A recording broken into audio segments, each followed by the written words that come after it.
أعوذ بالله من الشيطان الرجيم. بسم الله الرحمن الرحيم. وإذ قلنا للملائكة اسجدوا لآدم فسجدوا إلا إبليس قال أأسجد لمن خلقت طينا قال أرأيتك هذا الذي كرمت علي لئن أخرتني إلى يوم القيامة لأحتنكن ذريته إلا قليلا قال اذهب فمن تبعك منهم فإن جهنم جزاؤكم جزاء موفورا واستفزز من استطعت منهم بصوتك وأجلب عليهم بخيلك ورجلك وشاركهم في الأموال والأولاد وأعدهم وما يعدهم الشيطان إلا غرورا إن عبادي ليس لك عليهم سلطان وكفى بربك وكيلا ربكم الذي يسجي لكم الفلك في البحر لتبتغوا من فضله إنه كان بكم رحيما وإذا مسكم الضر في البحر ضل من تدعون إلا إياه فلما نجاكم إلى البر أعرضتم وكان الإنسان كفورا أفأمنتم أن يخسف بكم جانب البر أو يرسل عليكم حاصبا ثم لا تجدوا لكم وكيلا أم أمنتم أن يعيدكم فيه تارة أخرى فيرسل عليكم قاصفا من الريح فيغرقكم بما كفرتم ثم لا تجدوا لكم علينا به تبيعا ولقد كرمنا بني آدم وحملناهم في البر والبحر ورزقناهم من الطيبات وفضلناهم على كثير ممن خلقنا تفضيلا.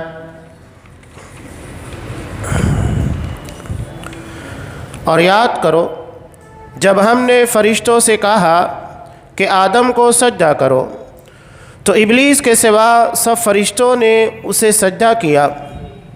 کہنے لگا کیا میں اسے سجدہ کروں جسے تو نے مٹی سے پیدا کیا ہے؟ پھر کہنے لگا بھلا دیکھو یہ شخص جسے تو نے مجھ پر بزرگی دی ہے، اگر تو مجھے روز قیامت تک مہلت دے دے تو میں چند لوگوں کے سوا اس کی تمام تر اولاد کی بیخ کنی کر دوں گا. اللہ نے فرمایا جا تجھے مہلت دی جاتی ہے، پھر اولاد آدم میں سے جو بھی تیرے پیچھے لگے گا تو تیرے سمیت ان سب کے لیے جہنم ہی پورا بدلہ ہے، اور انہیں گھبراہٹ میں ڈال جنہیں تو اپنی آواز سے گھبراہٹ میں ڈال سکے. اپنے سوار اور پیادے ان پر چڑھا لا، مال اور اولاد میں ان کا شریک بن اور ان سے وعدہ کر، اور شیطان جو بھی وعدہ کرتا ہے وہ بس دھوکہ ہی ہوتا ہے. جو میرے بندے ہیں ان پر قطعاً تیرا بس نہیں چلے گا. اور اے نبی آپ کے لیے آپ کے پروردگار کا کارساز ہونا کافی ہے. تمہارا پروردگار وہ ہے جو تمہارے لیے سمندر میں کشتی کو چلاتا ہے تاکہ تم اس کا فضل تلاش کرو. یقیناً وہ تم پر بڑا رحم کرنے والا ہے. اور جب سمندر میں تمہیں کوئی مصیبت آتی ہے تو اللہ کے سوا جس کو تم پکارا کرتے ہو وہ تمہیں بھول جاتے ہیں. پھر جب وہ تمہیں نجات دے کر خشکی کی طرف لے آتا ہے تو تم اس سے منہ پھیر لیتے ہو. اور انسان تو ہے ہی ناشکرا. کیا تم اس بات سے بے خوف ہو گئے کہ وہ تمہیں خشکی پر ہی زمین میں دھسا دے، یا تم پر ایسی آندھی بھیج دے جس میں پتھر ہوں، پھر تمہیں اپنے لیے کوئی کارساز بھی نہ ملے؟ یا اس بات سے بے خوف ہو کہ وہ دوبارہ تمہیں سمندر میں لوٹا دے، پھر تم پر سخت آندھی بھیج دے جو تمہارے کفر کی پاداش میں تمہیں غرق کر دے، پھر تمہیں ہمارے خلاف کوئی پیچھا کرنے والا بھی نہ ملے؟ بلا شبہ ہم نے بنی آدم کو بزرگی عطا کی اور بحر و بر میں انہیں سواری مہیا کی، کھانے کو پاکیزہ چیزیں دیں، اور جو کچھ ہم نے پیدا کیا ہے ان میں سے کثیر مخلوق پر نمایاں فوقیت دی، جس دن ہم فوقیت دی۔ سورہ اسراء آیت نمبر 61 سے آیت نمبر 70۔ محترم سامعین، عزیز ماں اور بہنوں، حضرت آدم علیہ السلام کی تخلیق اور اس کے بعد فرشتوں کا سجدہ کرنا، ابلیس کا انکار کرنا، قرآن مجید میں کئی مقامات کے پر یہ تفصیل آپ کو ملے گی۔ یہاں پر اللہ نے اس کا اشارہ کیا، بنیاد بنا کر آگے جو باتیں بیان کی کہ ابلیس کیسے دشمنی نبھا رہا ہے، یہ جاننا بہت ضروری ہے۔ یہ اللہ کا بہت بڑا انعام ہے کہ اس نے ہمارے دشمنوں سے ہمیں آگاہ کر دیا کہ تمہارا دشمن کون ہے، ورنہ انسان دشمن کو دوست سمجھ لے تو معاملہ بڑا خطرناک ہو جاتا ہے۔ اور اس کے ساتھ ہی ساتھ اللہ نے یہ بھی بتا دیا کہ یہ تمہیں کس طریقے سے گمراہ کرنے کی کوششیں کر سکتا ہے۔ یہ اللہ کا بہت بڑا انعام ہے، ورنہ انسان کیسی کیسی گمراہیوں کا شکار ہو جائے اس کا پتہ نہیں لگایا جا سکتا۔ یہاں اللہ نے جو تذکرہ کیا کہ ہم نے فرشتوں کو حکم دیا کہ سجدہ کرو حضرت آدم علیہ السلام کو، سوائے ابلیس کے سبھی نے سجدہ کیا، اور اس نے اعتراضاً یہ کہا تھا کہ ھذا الذی کرمت علی، جسے تو نے بزرگی عطا کی مجھ پر، اگر تو نے مجھے قیامت تک کے لیے مہلت دی تو میں تھوڑے کے علاوہ سارے لوگوں کو گمراہ کر دوں گا۔ کچھ دوسرے مقامات کے پر اللہ نے وضاحت کی سورہ اعراف کے اندر کہ ابلیس نے اللہ کے سامنے کیا کہا تھا جب اللہ نے سوال کیا کہ تو نے آدم کو سجدہ کیوں نہیں کیا، تب اس نے کیا کہا تھا، انا خیر من، میں آدم سے بہتر ہوں۔ اسی کو قیاس فاسد کہا جاتا ہے۔ اب یہاں اہل حدیثوں کے تعلق سے لوگوں کے درمیان ایک شبہ یہ پھیلایا جاتا ہے کہ اہل حدیث قیاس کو نہیں مانتا، باطل چیز ہے۔ قرآن مجید میں جس کا اعتبار کیا گیا، اللہ نے کہا کہ فَاعْتَبِرُوا يَا أُولِي الْأَبْصَارِ، بنو نذیر کے واقعے کو بیان کر کے اللہ نے کہا کہ اس واقعے سے تم لوگ عبرت پکڑو۔ قیاساً اللہ نے کہا کہ جس طرح ان لوگوں نے کیا آج اللہ کا عذاب ان لوگوں پر نازل ہوا، اگر تم بھی وہی کرو گے تمہارے ساتھ بھی وہی ہوگا۔ یہی قیاس کی بنیاد ہے، اور قیاس مستقلاً نہیں ہے، پراپر نہیں ہے، بلکہ یہ قرآن و حدیث کے تابع ہے۔ قیاس اس وقت ہوتا ہے جب قرآن و حدیث کے واضح دلائل موجود نہ ہو۔ یہ نہیں کہ آپ کسی بھی جگہ استدلال کرنے لگ جائیں، قیاس کرنے لگ جائیں۔ تو ابلیس نے اس وقت تو قیاس کیا جب اللہ کا واضح حکم آ چکا تھا، اللہ نے حکم دیا سجدہ کرو، بات ختم ہو چکی تھی۔ اب وہاں قیاس کرنا، استدلالات کرنا، یہ فاضل چیزیں، فضول چیزیں ہیں۔ اسی کو قیاس فاسد سے تعبیر کیا جاتا ہے کہ واضح حکم، واضح نص کے آ جانے کے بعد اپنی عقل کو معیار بنانا، اسی کو ابلیسی قیاس کہا جاتا ہے۔ تو نص کے آنے کے بعد قیاس نہیں چلتا ہے۔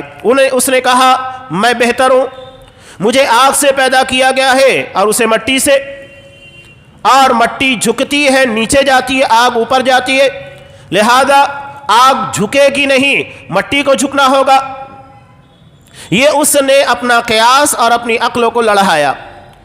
یہی وجہ ہے شریعت یہ عقل کے تابع نہیں ہے، ہماری جو عقل ہے اس کے تابع نہیں ہے، یعنی ہم جو سوچ لے اسی اعتبار سے شریعت چلے، نہیں، بلکہ ہمیں اپنی عقل کو شریعت کے تابع کرنا ہوگا۔ شریعت اللہ کا دین کامل ہے۔ اللہ نے کہا کہ الیوم اکملت لکم دینکم، آج میں نے تمہارے لیے تمہارا دین مکمل کر دیا، دین کامل ہے۔ اور ہماری عقل، ہماری سوچ یہ ناقص ہے، اس میں خامیاں ہیں، بہت ساری چیزیں ہم جو دیکھتے ہیں وہ ہوتی ویسے نہیں ہے جو ہمیں دکھائی دے رہی ہے، بہت ساری چیزیں جو ہم سمجھتے ہیں وہ ویسی نہیں ہوتی ہے جیسا کہ ہم سمجھ رہے ہوتے ہیں۔ اس کا مطلب یہ ہے کہ ہماری عقل ناقص ہے۔ تو ایک ناقص چیز یہ کامل کا مقابلہ کیسے کر سکتی ہے؟ ناقص یہ کامل کی اتباع کرے گی۔ حضرت علی رضی اللہ تعالیٰ عنہ کا بہت پیارا قول، جسے امام ابو داؤد رحمۃ اللہ علیہ نے کتاب الطہارہ میں نقل کیا، یہ کہتے ہیں لو کان الدین بالرأی، اگر دین رائے ہماری اپنی عقل کے پر ہوتا، لکان اسفل الخف اولا بالمسح من اعلاہ، تو موزے کے نچلے حصے کے پر مسح کرنا اوپر کے حصے میں مسح کرنے سے زیادہ اہم ہوتا۔ لیکن وَلَقَدْ رَأَيْتُ النَّبِيَّ صلی اللہ علیہ وسلم يَمْسَحُ عَلَى ظَاهِرِ خُفَّيْهِ، میں نے آپ صلی اللہ علیہ وسلم کو دیکھا کہ وہ اپنے موزے کے اوپری حصے کے پر مسح کرتے۔ عقل کہتی ہے کہ نیچے، اس لیے کہ وہ استعمال میں آتا ہے، اور نبی کی سنت اور آپ کا طریقہ یہ ہے کہ اوپر کیا جائے، تو اپنی عقل کو شریعت کے تابع کیا جائے۔ بہت ساری گمراہیاں اسی بنیاد پر پیدا ہوتی ہے، چاہے انکار حدیث کا مسئلہ ہو، یا ابھی قریب میں ہم دیکھ رہے ہیں کہ انجینئر علی مرزا کا، یا جتنے بھی اس طرح کے فتنے ہیں، یہ سب کے سب اپنی عقل کو شریعت کے تابع کرنے کے بجائے اپنی عقل کے مطابق شریعت کو چلانے کی کوشش کرتے ہیں۔ یہی خرابی اور گمراہی کی سب سے بڑی وجہ ہے، جس سے ابلیس گمراہ ہوا، قیامت تک کے تمام لوگ اسی چیز کے پر گمراہ ہوں گے۔ امام مالک رحمۃ اللہ علیہ نے بہت پیارا جملہ کہا تھا کہ اس امت کی اصلاح انہی چیزوں سے ہونے والی ہے جس کے اس کے اول طبقے کی ہوئی، یعنی اصحاب کرام کی۔ کیسے نہیں تھے صحابہ جنہوں نے اپنی بچیوں کو زندہ درگور کیا، ڈاکہ زنی کرنے والے، شراب نوشی، یعنی سماجی تمام برائیاں ان لوگوں کے اندر موجود تھی، لیکن اس کی اصلاح اسی قرآن اور اسی حدیث سے بھی۔ تو جتنی چیزیں ان لوگوں کے لیے کافی تھی وہ ہمارے لیے بھی کافی ہوگی۔ اب کوئی نیا دین، نیا حکم، نیا طریقہ یہ شریعت میں نہیں لایا جا سکتا۔ جو ان کی اصلاح کے لیے کافی وہ ہمارے لیے کافی۔ یہی معاملہ گمراہی میں بھی ہے کہ جن چیزوں سے ابلیس گمراہ ہوا انہی چیزوں کے پر چلنے والے آج بھی گمراہی کا شکار ہوں گے۔ تو ابلیس انہی چیزوں کو اپنے گرگوں کے ذہن و دماغ کے اندر ڈالتا ہے۔ آگے دیکھیے وہ کیسے گمراہ کرتا ہے، قرآن اسے بیان کر رہا ہے۔ اللہ نے پہلے مہلت مانگی، ابلیس نے اللہ سے مہلت مانگی، کہا کہ لَإِنْ أَخَّرْتَنِي إِلَى يَوْمِ الْقِيَامَةِ، مجھے قیامت تک کے لیے مہلت دی جائے، چھوٹ دی جائے تو کیا کروں گا؟ آدم کی آل و اولاد کو سوائے کچھ لوگوں کے سب کو گمراہ کر دوں گا۔ یہ اس نے مہلت مانگی، اللہ نے کہا کہ ٹھیک ہے جا، مہلت دی گئی۔ آپ ایک بات کے پر دھیان دیجیے گا، جتنے بھی شیاطین کے اثرات والے معاملات پیش آتے ہیں، آپ صلی اللہ علیہ وسلم نے اس کے توڑ کا جو طریقہ بتایا، جیسا کہ آپ صلی اللہ علیہ وسلم کے پر جادو ہوا تو 2 سورتیں نازل ہوئی، سورہ فلق، سورہ ناس، جس میں اللہ تبارک و تعالیٰ سے پناہ طلب کی جا رہی ہے کہ اللہ تو پناہ دے، اللہ کی پناہ کو مانگا جا رہا ہے۔ اب چونکہ ابلیس کو مہلت دینے والا اللہ، تو لہذا پناہ بھی اللہ ہی سے مانگی جائے گی۔ اللہ تو نے اسے مہلت دی ہے، لہذا اس کے شر سے تو ہی ہماری حفاظت کرے گا، کوئی حفاظت کرنے والا نہیں۔ آپ صلی اللہ علیہ وسلم نے صبح شام کے اذکار میں جو چیز بتائی اس میں وہی ہے، بکلمات اللہ التامہ، اللہ کے کامل کلمات کے ذریعے پناہ میں آتے ہیں۔ تو اللہ کی پناہ طلب کی جاتی ہے تاکہ شیاطین کے سر سے اپنے آپ کو محفوظ رکھا جا سکے۔ اللہ نے کہا کہ ٹھیک ہے جا، فمن تبعک منہم، لیکن ایک بات سمجھ لے، جو بھی تیری پیروی کرے گا اور تیرے حکم کے مطابق چلے گا، تیرا راستہ اختیار کرے گا، تو اس کا جہنم ٹھکانہ بننے والا ہے۔ یہ سوچ کر کام کر۔ دیکھیے اللہ نے اس کے سامنے بتا دیا کہ جہنم تیرا ٹھکانہ ہے، اس کے بعد بھی وہ اڑی بازی کے پر لگا ہوا ہے، اسے پتا ہے کہ جو کام کر رہا ہوں اس کے نتیجے میں مجھے جہنم میں سزا دی جائے گی، ابلیس کو پتا ہے، اس کے بعد بھی وہ کام کر رہا ہے۔ تو یہ دلوں کی سختی بڑی خطرناک چیز ہوتی ہے کہ انسان ایک مرتبہ ہدایت سے صحیح راستے سے بھٹک جائے تو آپ کتنا بھی اسے سمجھائیں وہ ماننے کے لیے تیار نہیں ہوگا۔ تو آج بھی آپ دیکھیے، چاہے انکار حدیث کے راستے پر چلنے والے، یا تو اماموں کی بیجا تقلید کرنے والے، یا تو آج کے دور میں انجینئر علی مرزا، یا جو بھی اس طرح کے فتنے، قادیانیت کہیے، بہائیت کہیے، جو بھی فتنے ہیں، ہمیں واضح طور کے پر نظر آتا ہے کہ غلط ہے، اس کے بعد بھی اس کے پر کیوں جمے رہتے ہیں؟ تو ابلیس کو اپنے سامنے رکھیے. اللہ نے جس کو کہا کہ تیرا ٹھکانہ جہنم ہوگا، اسے اپنے انجام کے بارے میں علم ہے، مجھے جہنم میں ڈالا جائے گا، اس کے بعد بھی اپنا کام کرنے سے باز نہیں آ رہا ہے، تو یہ گمراہی بڑی سخت ہوتی ہے. اب اللہ نے اس کو کہا کہ ٹھیک ہے، وَاسْتَفْزِزْ مَنِ اسْتَطَعْتَ مِنْهُمْ بِصَوْتِكَ، کہ انہیں گھبراہٹ میں ڈال، اپنی آواز کے ذریعے ان لوگوں کو گمراہ کر. وَأَجْلِبْ عَلَيْهِمْ بِخَيْلِكَ وَرَجِلِكَ، ان لوگوں کے پر اپنے سوار پیادے جو تیرے لشکری ہیں سب لوگوں کو استعمال کر. سارے لوگوں کو اجازت دے دی گئی. بتا رہا ہے کہ شیطان کن کن طریقوں سے انسان کے پر حملہ آور ہوگا. وہ آواز کا استعمال کرے گا. آواز جیسا کہ آج ہم دیکھ رہے ہیں، یہ گانے اور اس طرح کی ساری چیزیں اسی کے اندر شامل ہے. نفاق گانے کی وجہ سے دلوں میں اتنی تیزی کے ساتھ پنپتا ہے کہ اس کا اندازہ نہیں لگایا جا سکتا. آج آپ خود دیکھیے گا ایک واقعہ جسے امام بخاری رحمۃ اللہ علیہ نے نقل کیا کہ عمرو بن سلمہ رضی اللہ تعالیٰ عنہ جو 6-7 سال کی عمر کے تھے، ان کی قوم کے لوگوں نے اسلام کو قبول کیا، انہیں امام بنایا گیا. قرآن سب سے زیادہ یاد تھا. تو کیسے انہیں قرآن یاد ہوا؟ اصحاب کرام کی جماعت اس قبیلے کے پاس سے گزرا کرتی تھی اور یہ بلند آواز سے قرآن مجید کی تلاوت کیا کرتے تھے. اس کے نتیجے میں انہوں نے قرآن مجید کو سنا، یاد کر لیا. آپ غور کیجئے، ہمارے کانوں میں لگے ہوئے ہیڈ فون، برڈز، یا ہماری گاڑیوں میں بجنے والے اسپیکر میں آنے والی آوازیں، اس میں کتنا قرآن مجید ہوتا ہے، کتنا دین و شریعت کی باتیں ہوتی ہے، اور کتنا ہم خلاف شریعت اسے استعمال کرتے ہیں. یعنی وہاں پر آپ دیکھیے گا کہ بغیر کسی کوشش و کاوش کے قرآن مجید ایک بچہ یاد کر لیتا ہے. ہمیں خود قرآن مجید یاد نہیں، ہم اس کی تلاوت نہیں کرتے، قرآن مجید کی تلاوت سننا پسند نہیں کرتے، تو کہاں سے وہ مٹھاس آئے گی؟ اس کی جگہ کے پر یہی ساری چیزیں ذہن و دماغ کے پر چھائی ہوئی ہیں. یہ شیطان استعمال کر رہا ہے. بصوتک، میوزک اور ان ساری چیزوں کا استعمال کرنے کے بعد وہ ہمیں گمراہ کرے گا. اور اس کے علاوہ اپنے سوار اور پیادے جو بھی اس طرح کے مشن میں شامل ہو گئے، ان سارے لوگوں کو استعمال کرے گا. ابلیس کو پتا ہے، وہ ہمارے باپ حضرت آدم علیہ السلام کو پیدائش کے وقت سے ہی جانتا ہے، اور وہ سمجھتا ہے کہ اولاد آدم میں کیا کیا خامیاں ہیں، اس کی دکھتی ہوئی رگیں کون سی ہیں، میں کون سی رگ دبا کر کیسے گمراہ کروں گا، اسے پتا ہے. امام مسلم رحمۃ اللہ علیہ نے ایک روایت نقل کی حضرت انس رضی اللہ تعالیٰ عنہ سے. کہتے ہیں نبی کریم صلی اللہ علیہ وسلم نے کہا، اللہ تبارک و تعالیٰ نے حضرت آدم علیہ السلام کو پیدا کیا اور ان کا مجسمہ بنا کر جنت میں چھوڑ دیا ایک مدت کے لیے تاکہ وہ سوکھ جائے. اب ابلیس وہاں پر آیا. آنے کے بعد فجعل یطیف بھی، اس کا چکر لگانے لگا، دیکھنے لگا کہ اللہ نے کیا چیز پیدا کی ہے. اور اس کے بعد وہ اندر گھسا، اندر سے باہر آیا اور اس پتلے کو بجا کر دیکھنے لگا تو آواز کھن کھن کی آئی، جیسا کہ مٹکے کے اندر آواز آتی ہے خالی ہونے کے بعد.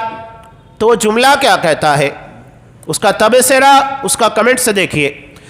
وہ کہتا ہے ان اللہ خلق خلقا لا يتمالک، اللہ ایک ایسی مخلوق کو پیدا کر رہا ہے جسے اپنے آپ کے پر قابو نہیں ہوگا. اور وہی چیز ہے، انسان اگر غصے میں آئے بے قابو ہو جاتا ہے، خوشی کے عالم میں بے قابو ہو جاتا ہے، جذبات میں بے قابو ہو جاتا ہے، غم میں بے قابو ہو جاتا ہے. اسی لیے تو آپ صلی اللہ علیہ وسلم نے کہا لیس الشدید بالسرعہ، حقیقت میں پہلوان وہ نہیں ہوتا ہے جو کشتی میں کسی کو پچھاڑ دے. انما الشدید الذی یملک نفسہ عند الغضب، حقیقت میں پہلوان وہ ہوتا ہے جو غصے کے موقع کے پر اپنے آپ کے پر قابو رکھے. یہی تو سارے معاملات بگڑتے. غصے میں آیا 3 طلاق ٹھوک دیا، غصے میں آیا کسی کو مار دیا، غصے میں آیا کسی کو گالی دے دی، پتہ نہیں کیا کیا ہوتا ہے. تو اس چیز کے پر قابو پانا یہ اہمیت ہے. شیطان انہی دکھتی رگوں کو استعمال کرے گا. وہ جانتا ہے کہاں کہاں پر انسان فالٹ کر سکتا ہے، وہ اسی رگ کو دبا دبا کر ہماری زندگیوں کے اندر خامیاں اور گمراہیاں لانے کی کوشش کرے گا. تو اس کے طور طریقے بیان کیے. آگے اللہ نے بیان کیا وَشَارِكُمْ فِي الْأَمْوَالِ وَالْأَوْلَادِ، ان کے مال ان کے اولاد میں شریک ہو جا. مال اور اولاد میں شرکت کیسے ہے؟ مال میں شرکت اس کے دو طریقے ہیں. پہلی چیز تو بالکل واضح ہے، ناجائز طریقے سے مال کمانا، یعنی حلال کے بجائے حرام طریقوں سے مال کمانا. آپ شراب بیچ کر کمائیے، سود کے ذریعے کمائیے یا رشوت کے ذریعے کمائیے، یہ بہت سارے ذرائع ہیں جو کہ حرام ذرائع ہیں، یہ جائز ذرائع نہیں ہیں. اور دوسرا مطلب یہ ہے جیسا کہ مشرکین مکہ کیا کرتے تھے، اور آج کے مسلمان جو کلمہ گو ہے، حقیقت میں مسلمان نہیں ہے، صرف کلمہ گو مسلمان ہے، کلمہ گو مشرک، کلمہ پڑھنے کے بعد بھی مشرک ہے. اس وقت کے مشرکین اپنی کھیتیوں کے اندر حصہ لگاتے کہ 1 ایکڑ حصہ اللہ کے لیے اور 1 ایکڑ حصہ بتوں کے لیے، اور اس کی جو بھی انکم ہوگی وہ اللہ کے لیے یعنی کہ کعبۃ اللہ کے پر خرچ کیا کرتے تھے، اور جو بتوں کے لیے ہوتا وہ مجاوروں کے پر خرچ ہوتا. اور آج کا مسلمان قدوری کے نام کے پر، چادر چڑھانے کے نام پر، نذر و نیاز، تیجا، فاتحہ، چھٹی، 11ویں شریف، سندل، ان ساری چیزوں کے نام کے پر اسے استعمال کرتا ہے. مشرکین مکہ اس وقت اپنے طور طریقے سے مال نکالا کرتے تھے غیر اللہ کے لیے، اور آج کا مسلمان پیروں ولیوں کے نام کے پر اپنا مال ان کے پر خرچ کرتا ہے. قربانی کا جو جذبہ کم پڑتے جا رہا ہے، صدقات و خیرات کرنے کا جو حکم دیا گیا، اصحاب کرام کے بارے میں دیکھیے کہ اپنی کمائی کا آدھا حصہ دے دیا کرتے تھے، آج وہ چیز ہمیں نظر نہیں آتی. مسلمانوں کے درمیان اس قدر بدحالی، اس قدر پریشانی، مالی طور کے پر انہیں جگہ جگہ کے پر مشکلات کا سامنا کرنا پڑتا ہے. اس کا مطلب یہ ہے کہ صدقات و خیرات کے اندر کمیاں ہیں یا بے ترتیبی ہے کہ صحیح طور کے پر مستحقین تک نہیں پہنچ پاتا. اب جب آپ کندوری کر لیں گے، کیا ایک کندوری کے پر معمولی خرچہ آتا ہے؟ ایک بکرا آپ لیں گے کم سے کم 8-10 ہزار روپیہ، اس کے بعد دیگر اخراجات، یعنی 15,000 روپے بیک وقت وہ غیر اللہ کے نام کے پر چڑھاتے ہیں. بڑی بڑی ڈیگیں آپ دیکھتے ہیں چڑھائی جاتی ہے، چھٹی منائی جاتی ہے، 11ویں شریف منائی جاتی ہے، تیجا، فاتحہ، سندل میں خرچ کیا جاتا ہے. تو غلط جگہ کے پر مال جب خرچ کر دیا گیا تو صحیح جگہ پر کہاں سے خرچ ہوگا؟ شیطان وہی کر رہا ہے. وہ یہ نہیں کہہ رہا ہے کہ آپ صدقہ کرنے سے باز آ جاؤ، زکوٰۃ دینے سے باز آؤ، نہیں، وہ غلط جگہ کے پر آپ کو خرچ کرا کے آپ کی جیب خالی کر دے گا تاکہ صحیح جگہ خرچ کرنے کے لیے آپ کے پاس پیسے نہ ہو. بہت کائیاں ہیں، دشمن بہت ہوشیار ہے. قرآن اسی لیے بیان کر رہا ہے وہ کہاں کہاں کیسے کیسے استعمال کرے گا. اولاد میں شرکت کیسے؟ آج آپ دیکھیے کہ لوگ پیروں کے نام کے پر رکھتے ہیں، جیسا کہ بہت سارے لوگ کہتے ہیں کہ اپنے بچے کا نام رکھتے ہیں غوث بخش، یعنی یہ اولاد ہمیں غوث دی ہے، شیخ عبد القادر جیلانی اس نے ہمیں عطا کیا ہے. ایسے دیگر پیروں اور ولیوں کے نام کے پر کوئی میرا بخش کہتا ہے یا پیرا دتا، اس طرح کے بہت سارے نام آپ کو ملیں گے. ایک عجیب و غریب بات مسلمانوں کے درمیان جو بدعقیدگی ہے، حقیقی واقعہ ہے، میں نام وغیرہ کی صراحت کے بغیر بتا رہا ہوں. ایک ماں، اس کے بچے ہوتے تھے مر جاتے تھے، اب اس نے سپڑے میں منت مانی، ایک درگاہ پر جا کر سپڑے میں منت مانی کہ میری جو اولاد ہوگی وہ زندہ رہے، یعنی وہ نعوذ باللہ اس قبر والے کو اپنے بچے کی زندگی کا محافظ سمجھتی ہے، اور اس کے بعد وہ اولاد جی گئی تو اس کا نام ہی سپڑو بھائی رکھ دیا گیا، یعنی سپڑے پہ نثر ماننے کی وجہ سے اس کی زندگی محفوظ ہے. یہ اولاد میں شرکت کا معاملہ ہے. آج ہو رہا ہے، بہت ساری چیزیں ہوتی ہیں، آپ ان لوگوں کے درمیان رہیے سب چیزیں سمجھ میں آئے گی. تو یہ اولاد میں شرکت ہے. وعیدہم، قرآن کہہ رہا ہے کہ وعدے دلا، جھوٹے وعدے ان لوگوں کو. جھوٹے وعدے کیسے؟ آج آپ دیکھیے گا بہت سارے لوگ، یہ جو بینکنگ کا جو سسٹم آ گیا ہے سود بیاج کے نام کے پر، عجیب و غریب بات ہے، اپنے سگے بھائی یا اپنے قریبی رشتہ دار یا ضرورت مندوں کو قرض نہیں دیں گے. کیوں؟ وہ پیسہ اگر بینک میں ڈال دیں گے ہمیں اتنا سود ملے گا.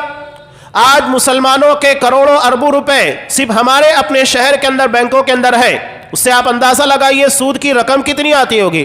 لیکن کبھی آپ نے دیکھا کہ رقم جاتی کہاں ہے؟ نکلتی برابر ہے، جاتی کہاں ہے؟ اس کا مطلب کہیں اس کا استعمال ہو رہا ہے.